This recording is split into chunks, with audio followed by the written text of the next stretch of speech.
You're tuned in to RBLR, the home of Tampa Bay's RBLR Sports. 4 seconds left. In front. Happy moment. The Tampa Bay Lightning have won the first Stanley Cup. And the Tampa Bay Lightning have won the Stanley Cup. Lightning strikes twice. The Tampa Bay Lightning win their second straight Stanley Cup.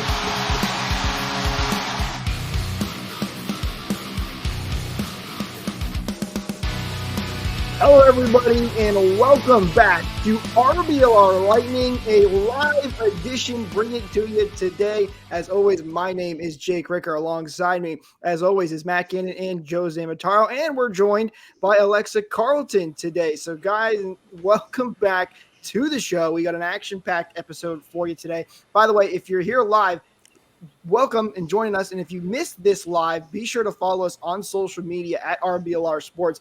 And follow us on YouTube so you don't miss out on future live episodes as well. But guys, welcome back. How are we all doing today? Alexa, you're up first. You're the fresh face. 10 out of 10. It's a good night. It's been a good night. Yeah, that is true. I'm glad that we decided to hold off on this episode and give a little time to let the Bolts come back and totally redeem themselves. How you doing, Matt? I will admit I'm doing tremendously better than 3 or so hours ago. Part of me is disappointed that we're doing this post game because I wanted to come in here swinging. But the better part of me is happy that we're doing this, or I wanted to do it pregame. Now I'm happy we're doing it postgame. We can have a little bit more of a lighthearted show instead of doom and gloom. Yeah, I tell you what, that go ahead, buddy. I was gonna say, for those of you that don't know, Matt in the Discord chat, he was not a happy camper. So it would have been an interesting episode, that's for sure, if this was not done after the post game of tonight's game.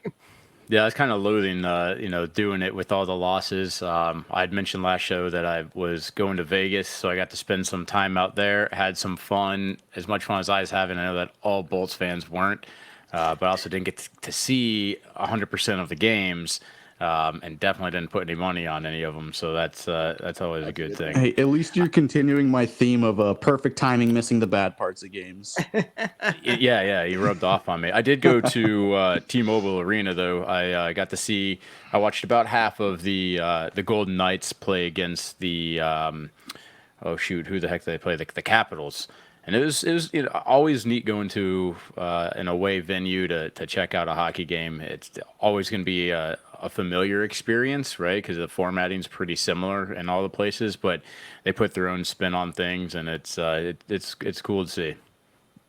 I'm right there with you, Joe. I went down to Sunrise to watch a Panthers game, and I'm sitting there going like, wait a minute, this isn't the Lightning. This isn't Amalie Arena. What's going on out here? But it was enjoyable to watch the hockey game. But we got a lot of Lightning content to get to today. We'll be talking about Victor Hedman. We'll recap some of the games. Don't worry, we won't make it too long. I know nobody wants to, but we'll talk about what went wrong for the Bolts and what they need to do better moving forward. And then we'll also focus on tonight's game as well and the fantastic performance they had. But let's start with Victor Hedman, who hit his 1,000th NHL career game. Stamkos was the one to do most recently, and now Hedman has done it. A huge accomplishment for the big Swede. Alexa, I'll start with you. Hedman hitting 1,000 games. How about that?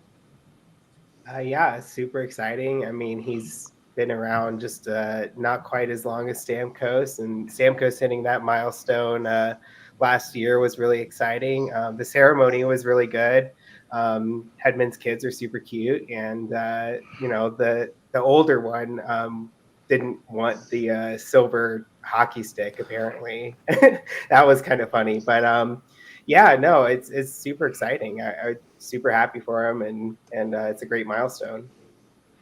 I really wonder what watch he was gifted, because he actually looked genuinely surprised when he opened the box. I couldn't get a good enough angle to see what it was, but it must have been something nice. I love these ceremonies. I know I said it in the chat, but like I just can't help to sit on my couch and just cheese. Not even just like crack a smirk or something, but I'm just sitting there full, just loving every moment of it. I can only imagine how Victor feels and all his teammates, the guys that have helped him get there, coaching and whatever. It's a huge accomplishment. Like he's been one of my favorite, Lightning players since I started watching. And just, what more can be said about the dude?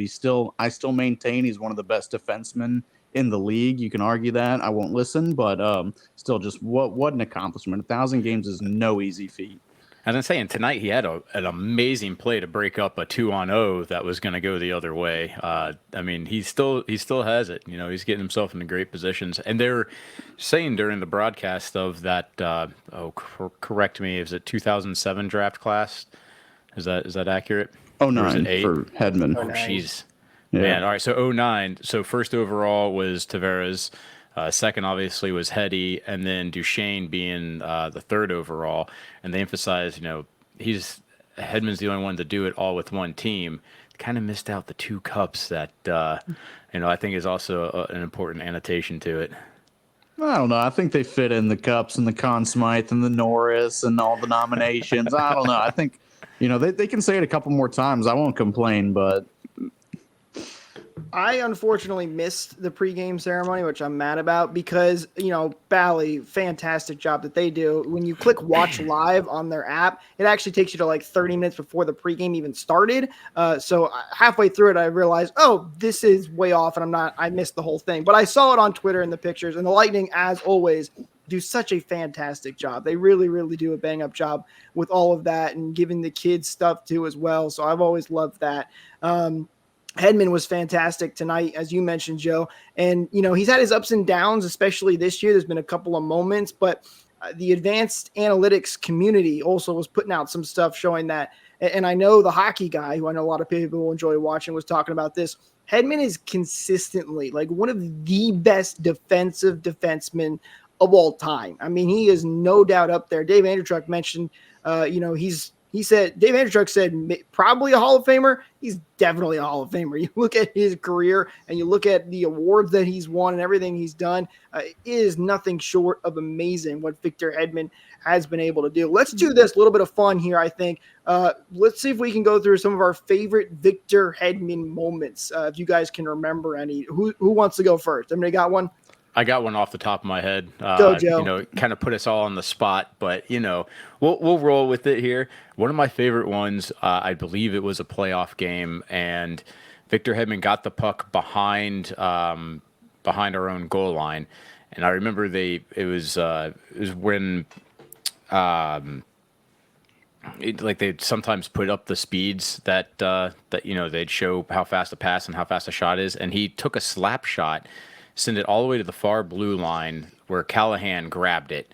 And Callahan then had like a partial breakaway, took 2 strides in and ripped a slap shot in order to get up in that playoff game. I can't remember who the opponent was, but the accuracy of that pass and how many times he's done it, that just was, such a Hedman-esque play in order to, spring a guy while he's behind his own net. One I'll never forget. It was like 90 miles an hour that Callie grabbed a shot that was 90 miles an hour. I've got so many moments. Like, it's really hard to choose one. But the first one that, came to my head was the double overtime winner against Boston in the 2020 playoffs. I was at the arena for that game watching it out in Thunder Alley there. It was, it was electric. It was one of the greatest goals. I can't say I've seen it live, but being out there, in the environment while they were over in the bubble, it was one of the most craziest moments I had ever experienced. And I guess to a small another one too. This was a couple of years ago. The Lightning were playing shorthanded. They some salary cap issues. I guess they were playing the Los Angeles Kings, and we had to play 2 defensemen short. So Victor Hedman played something like 40 something minutes that game, like that's right, something crazy.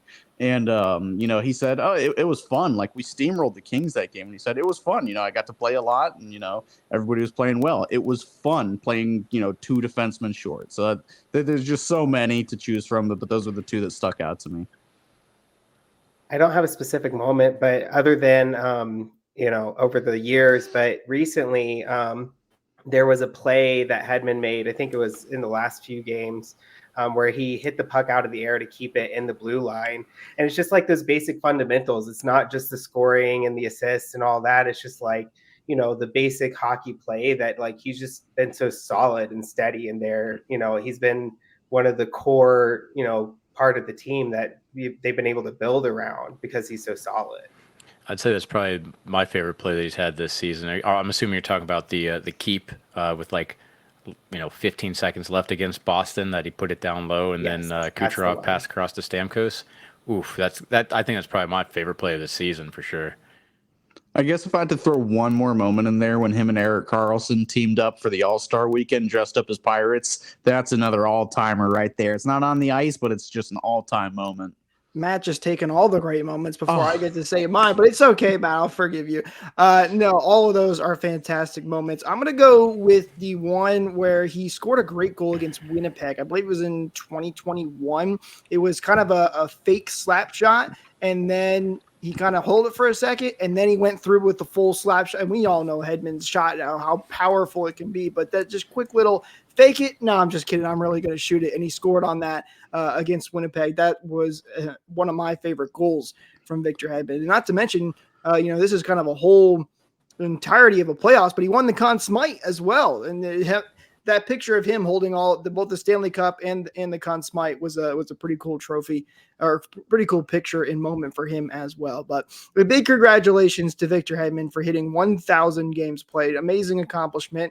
And now just got to wait for the next Bolt to hit the next mark. We got 2 of them, and now it's waiting for whoever's going to be the third to hit that mark. All right, we do have to talk about some of the bad times. So the Lightning did not have a great week. When you look at a couple of the different games here, we're going to try and group them together because really I think when Lightning fans look at these games, it's just a matter of you're asking yourself, what went wrong? The Lightning, we were talking about it on the show, they were starting to play a little bit better. You were feeling somewhat decent. And then between Colorado, Arizona, Pittsburgh, and Dallas, they just didn't look like themselves. So, Joe, I know you mentioned you were in Vegas enjoying yourself. You didn't get to watch a ton of them, but you also were talking about the Colorado game. How did you feel just kind of seeing the scores of these games? So I set my phone up to get live updates, and it'd start pinging off, and the Dallas Stars game. That thing I was in the middle of a like one of those all-you-can-eat buffets, and I did opt for the all-you-can-drink package as well, and of course, if I would have made it so that every time the phone dinged, I had to take a drink, I wouldn't have been able to walk down the strip for that one. I tell you what. The Avs game though was one that got to watch at home, and I remember when we lost that game, it felt like the Lightning were doing everything for the most of the part right. There were some mistakes, but those mistakes were completely capitalized on by the Avs, and the Lightning got some 40 shots off. It made me think about some of the games where the Lightning were allowing the opposition to have some 40 shots at a certain point. Johansson was the goalie that had faced the most shots in the entire league. And, we've talked extensively about that. And I felt like we were kind of on the other end of what we had experienced where, other teams are getting a lot of shots, but we'd squeak out a win. And even though they, would outplay. And the Avs, just kind of capitalized on everything that they had. But then it, that trend didn't continue for the rest of the week, it seems. Yeah, the deserve to win-o-meter for that Avalanche game was very kind to the Lightning, but the results did not show up in practice. That it was a game I won't say that we deserved to win. It was a game we probably should have won. There was a little bit of shoddy reffing. I'm not going to blame it on that whatsoever, but I guess just like the best way you can put it, just unlucky, unfortunate game. That's it wasn't the crux of some of the issues that we're going to get into with some of the other games. Like this was probably the least red flag of the losses this week, because Colorado, they're a good team. It's hard to make excuses against them. As much as I don't want to compliment them, they're still a good team. But this one was it was just unfortunate. The other ones I definitely have a bone to pick with.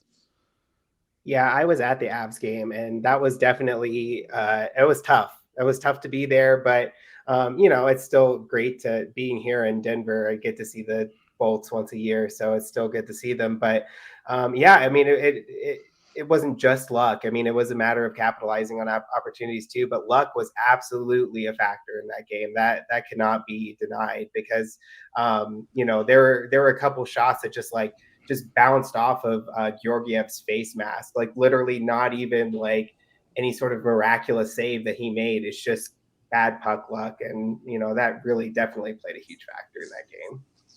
I think that's even how I felt after watching the game. The problem was things just kept getting worse. It felt like the rest of the way because, between Colorado, Arizona, Pittsburgh, and Dallas, all those games, the Lightning had scored just one even strength goal in each of those games. They could not get the puck in the back of the net no matter what they did. I mean, even against Pittsburgh, they had 41 shots on goal. They had 39 against Colorado, 31 against Arizona. So it wasn't like they weren't getting shots, but they weren't quality shots. And the big thing for me was those mistakes that they were making were bad. And the other teams, to their credit, were capitalizing on those mistakes and really making things look even worse. But every time you watch those games, you felt like we don't look like we're just getting absolutely demolished out there until the Dallas game that was 8-1. That's a different story. But, for the most part, you felt like, I just feel like we're right there. I don't know what's going on. And I think a big part of that was the defense. They kept making these really bad turnovers, and not just the defense, but defense as a team as a whole.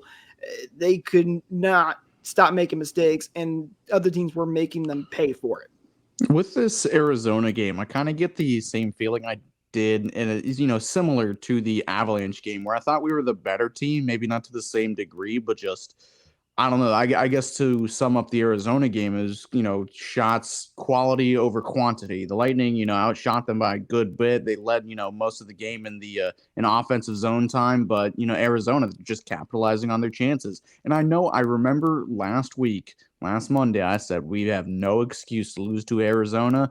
That's my bad. They're actually a good team now all of a sudden. Like they've won Come five. on, Matt. They won 5 in a row. They've taken down some really good teams, in that run. So, you can pin a lot of this, on poor play from the Lightning. They were kept to the outside a lot of the time. They had their chances and couldn't really do much with it.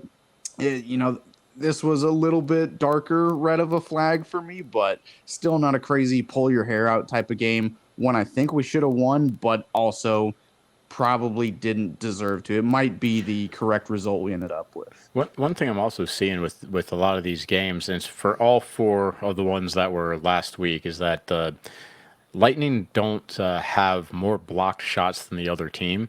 A lot of times the puck is finding the net, getting through our guys. It's something that guys like McDonough, who are tremendous shot blockers. We've lost guys over the years that are just so skilled at it.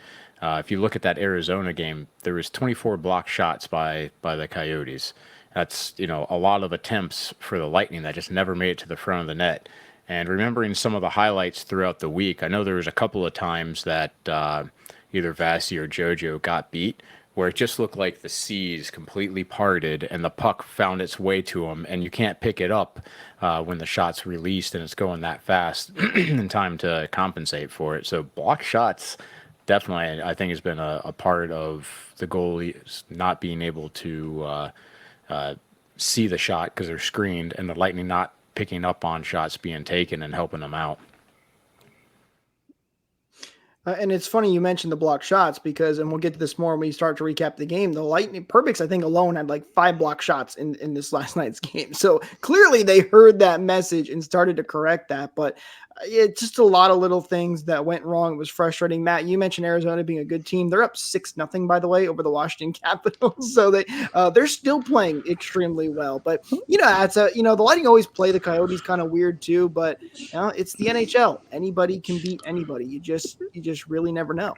You are right, Jake. For whatever reason, the Coyotes games, Lightning Coyotes games, are always really they're always really weird. And I would be remiss if I did not give credit to Connor Ingram. He actually played a really good game. Former, Syracuse goalie. He's a Lightning draft pick, so he always plays us pretty well. He shut us out last year, and he played really well again this year. So I do have to tip my hat to him, as much as I hate to do it. He was also a big factor in that loss for the Lightning. And then I think really we should just kind of skip the Stars game. I mean, that was just a brutal one all around. We can't skip Pittsburgh, Jake. Well, Well, Pittsburgh. The big thing with Pittsburgh game was the Lightning looked fantastic in the first period. Like they're leading 2-0. You're sitting here going, "Holy cow, this team is back. They're looking fantastic."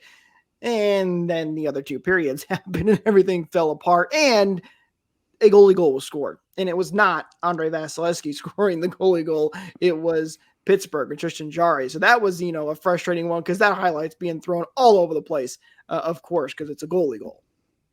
This game was, I had the pleasure of attending this game. I got these tickets through a customer of mine. He gave them to me. And so far from tickets I've gotten from customers, I'm 0-4. So I should probably stop accepting these. I should probably just start paying for tickets again. But, it was a pretty decent game for the most part. It definitely had its flaws as well. But, a strong first, 10, arguably 15 minutes. And then things just kind of start to, turn on their head. There was a lot of I don't know. You didn't see a whole lot of effort. Like it seemed like the guys were kind of tired there. Watching a game, in the arena is different from watching it on a broadcast. It's kind of hard to tell what the vibe is in the arena. But I don't know. It just kind of this was definitely a downhill game, and I think the goalie goal just adds insult to injury, makes the game look that much worse. And I will tell you, my seats were 7 rows up behind Tristan Jarry. When he got that puck and he settled it, before he even shot it, I knew it was going in. It was perfect. I hated every minute of it. With my buddy Sullivan sitting next to me, I said, he's scoring this. And, sure did. And I was really upset in the moment. I'm, hands in my head. I'm like, oh my God, this is getting rough. I need to see a win in person. And now I get to see a goalie goal against. Dude, that's great. So freaking cool that is so like how often I've never seen a goalie goal in person and you had the angle to see the trajectory as it's going like, oh my God, that's going to go in. All right. Lightning, a huge Lightning fan, but that is so cool as a hockey experience for where you're sitting. I was hating it the day of, and then the day really? after you can. Oh yeah, no, I was like, it's freaking goalie goal. I'm pissed off. So the day after, I could start to appreciate it. It's only happened 17 times in 108 years of NHL hockey. You do have to appreciate a goalie goal, no matter who it is, and even if it's Boston or Toronto or whoever. You kind of do have to appreciate it. So I do feel reluctantly lucky to see that in person. Bro, it was a really cool moment. That's a special moment, and like that'll be ingrained forever as a memory that you saw it, the trajectory of it going up. You knew it was going in when everyone else was holding their breath. That's pretty cool. Yeah, I'm with Matt. Like if I was sitting in Matt's position, I would want to push that memory out of my head. It just be terrible because I'd be sitting the same way. Like, of course I see a goalie goal and it's against us. I mean, come on, it had to be that way. But it is a rare moment and it is a cool moment. I mean, heck, one of my friends even walked by me one day after the game. He's like, 17. And I'm like, what are you talking about, 17? And then I realized, and I'm like, no, it's just terrible. I don't know about you, Alexa. How would you feel if you saw a goalie goal and it's against though? Yeah, I'd be devastated. But I mean, 17, I didn't know that actually. That's actually a really interesting statistic. I would be crushed. And only like half of those 17 have actually been shot in by a goalie. A lot of the times it's a goalie just clearing it and somehow it ends up off of a defenseman's stick into an empty net. So he really cut that 17 down to, let's say, 9 or so, which is, even crazier. Well, I want to remind everybody to like and subscribe right here on YouTube and follow us on social media at RBLR Sports, at RBLR Lightning, because we have got some great content coming up for everybody. I'm sure, as a lot of you know, I am also a co-founder of the Bolt Report, and the Bolt Report and RBLR is doing an awesome new fundraiser that I would like to announce today.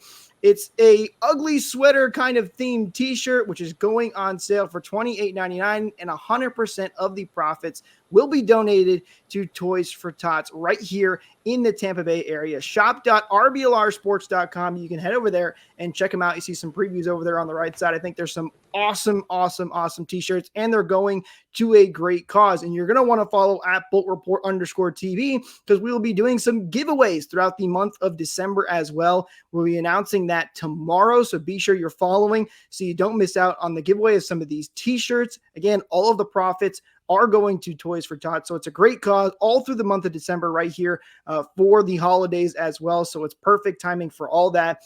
Be sure to go check it out, shop.rblrsports.com. And as always, you can use code BOLTS to get 10% off of your order. Links, as always, are in the description right here on YouTube. So, guys, I don't know if we got a big fundraiser coming up, so hopefully we can raise a lot of money here for Toys for Tots.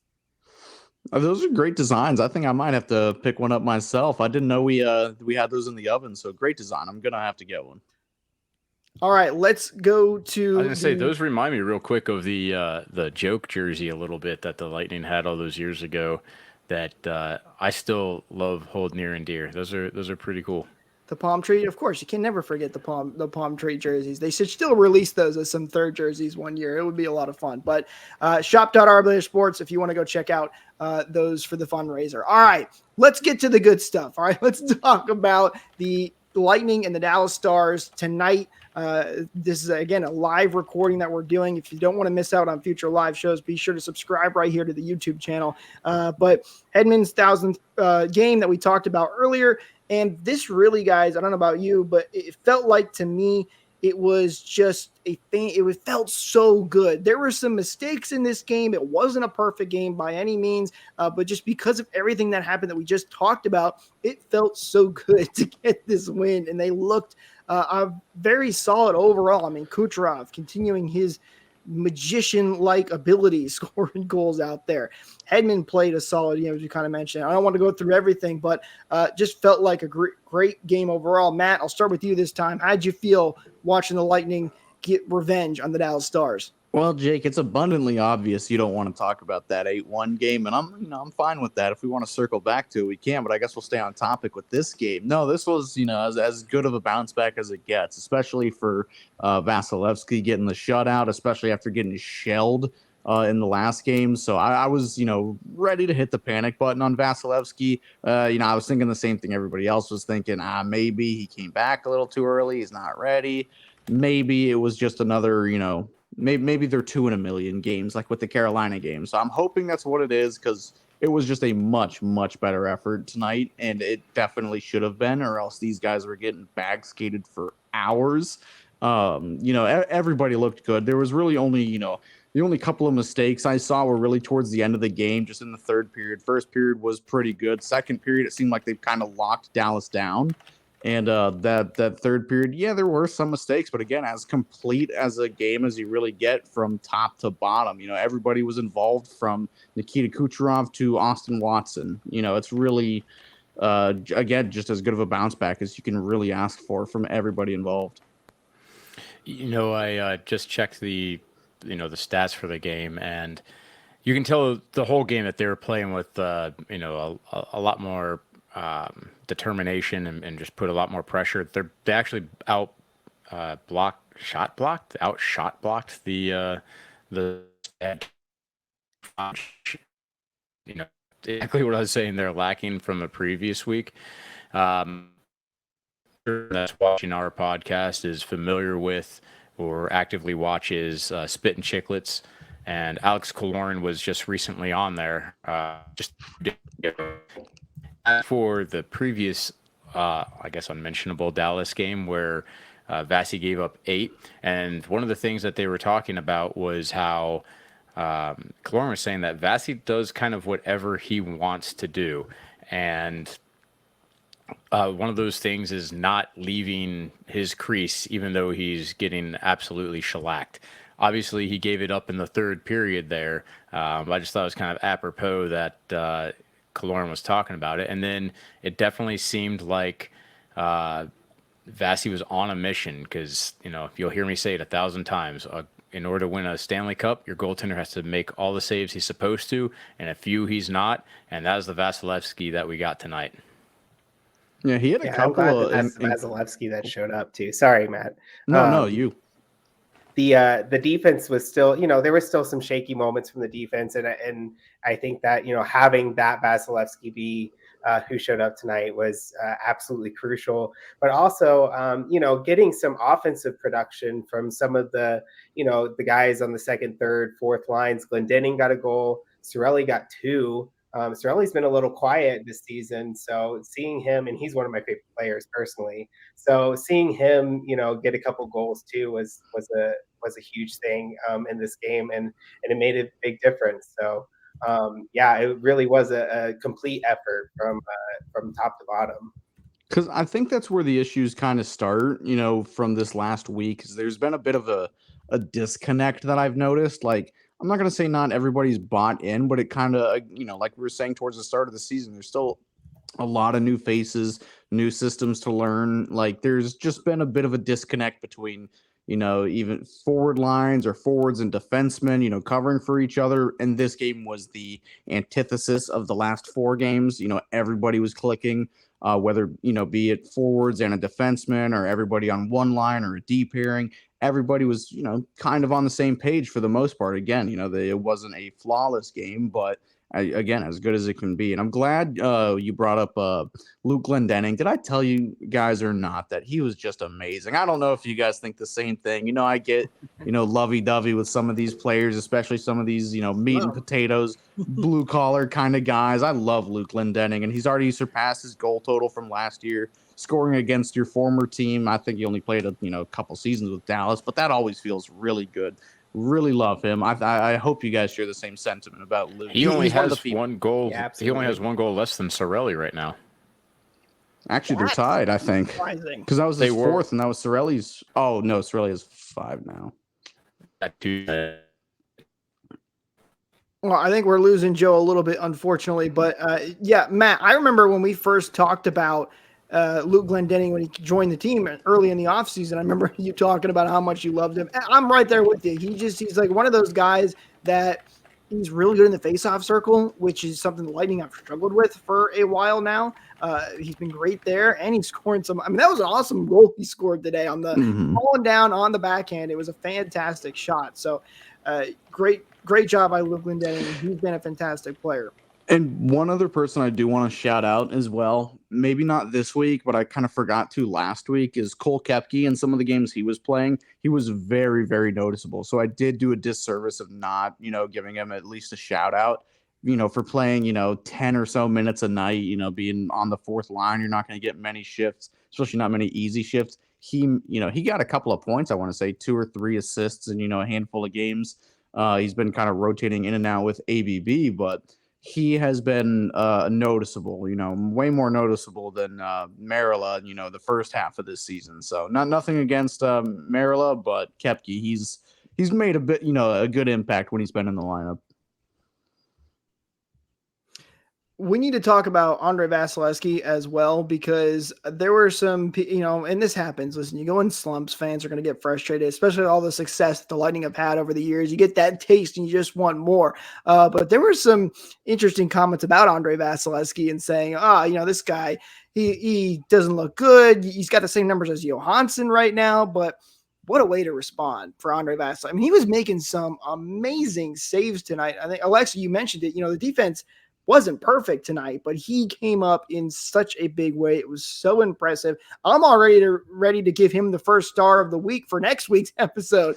He looked that good. Really impressive stuff from Andre Vasilevsky. Do you guys think it was just kind of he needed that get right game? Do you think he's maybe feeling a little bit better? What do you guys see from Andre Vasilevsky that was able to help him get such a big response game? Alexa, I'll start with you.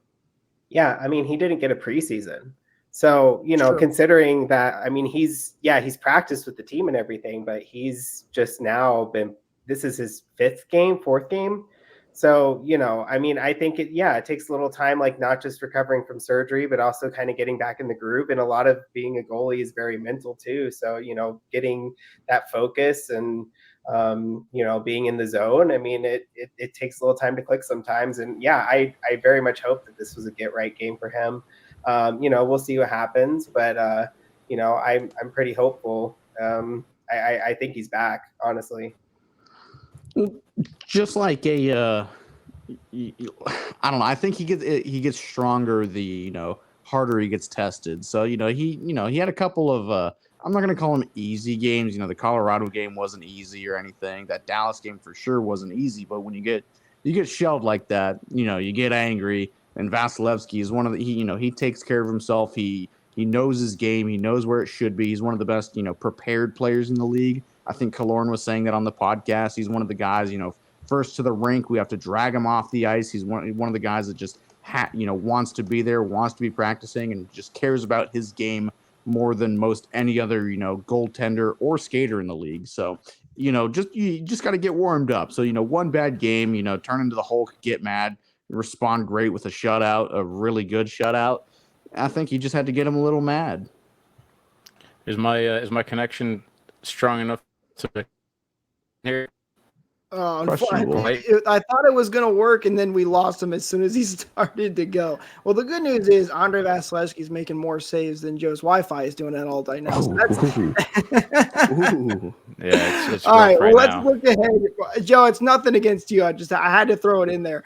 Let's look ahead for the Lightning here in their schedule. So they got the big win, obviously, against the Dallas Stars, but it's been a rough week, and they're in a very tight Atlantic division. Things are not getting any easier for the Lightning as the season goes on. So they'll be taking on the Pittsburgh Penguins on December 6th on Wednesday at Amalie Arena at 7 p.m. Eastern, and then it'll be a back-to-back as they take on the Nashville Predators on December 7th. That one is in Nashville, so one of those really tough and annoying back-to-backs where you're playing at home and then traveling right away to go play in Nashville as well. Then on Saturday, December 9th, they'll be taking on the Seattle Kraken at 10 p.m. Eastern in Seattle. Listen, I don't want to say that's the easy game, but, the Lightning have a pretty good record against Seattle, so we'll see, though. And then we'll be back here for another episode to recap all those games. So, Matt, how are you feeling looking at the schedule ahead? If you asked me this 3 hours ago, it'd be a different answer. But, I think one of you guys said this in the chat yesterday or the day before, but that Dallas game, that might be a turning point. I'm really hoping it is, especially this Dallas game when you can respond like that. That's definitely a way you can, build some momentum. I think all these games coming up are at home. They play way better at home. So, we got our revenge game against Dallas. We're definitely going to want our revenge game against Pittsburgh. And then we have Nashville coming up as well. They're, underratedly pretty good right now as well. So, decent challenge coming up. But I think the Lightning, again, just like I said about Vasilevsky, just had to get him a little angry. Hopefully everybody, can stay home, ignore some of the air travel. That West Coast trip is never easy. So give him a little bit of a pass. So hopefully they can, take some swagger away from this win and carry it, to a couple more, string some wins together in a row, get some points, get back up in the standings, hopefully. I just want to say vengeance. All right. We already got Dallas. We've got Pittsburgh. A little bit further on the schedule is Seattle. I want to see the Bolts get vengeance. Let's go. I love it. I'm so glad the Wi-Fi held up for that. That was a great one right there as well. Alexa, what about you? I very much hope for vengeance against the Penguins. I think the boys need it and deserve it, and hopefully we get that. And I think if we get more points than we have away games, I think that's usually Cooper's sort of outlook on it. And I agree. I think if we can win one of those 2 games between Nashville and Seattle, I would be very happy. Just start to play better, right? Like they look good tonight. Let's keep that up. Get that consistent. Like you don't have to be perfect. We're not looking for that perfect game. Just continue this streak and maybe get on a little bit of a run. That would be huge. So it's another big week for the Lightning. Hopefully they can build off of this. But of course, we'll be right here to break it all down for you guys. Don't forget to like and subscribe and follow us at RBLR Lightning and at RBLR Sports. And don't forget to check out the new fundraiser that we have launched for the month of December. The link, as always, is in the description. Thank you guys, as always, so much for tuning in. We'll see you in the next one. Go Bolts!